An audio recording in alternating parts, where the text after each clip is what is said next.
High বন্ধুরা, কেমন আছো? আশা করি তোমরা সবাই ভালো আছো। কালকে আমরা গেছিলাম শ্রীরামপুরের বাসন্তী কেবিনে। সেখানে নিয়েছিলাম একটা মোগলাই পরোটা, যার দাম ছিল 75 টাকা, আর নিয়েছিলাম 2 পিস মটন কোরমা, যার দাম ছিল 100 টাকা। খেতে খুবই ভালো ছিল। মোগলাইটার থেকেও আমার বেশি ভালো লেগেছিল মটন কোরমাটা। মটন কোরমার যে ঝোলটা, ওটা হেভি টেস্টি ছিল। আমাদের তো খুব ভালো লেগেছে।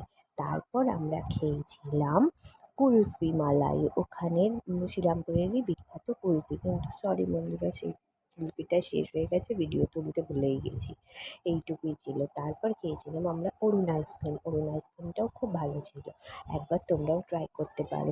একদম শ্রীরামপুর স্টেশন থেকে নেমে শ্রীরামপুর টাউন হলের দিকে গিয়েই দেখবে একটা বাজার আছে। বাজারের সরু রাস্তা, সেখানেই বাসন্তী কেবিন। বাসন্তী কেবিনের খাবারগুলো তো আমাদের খুব ভালো লেগেছে।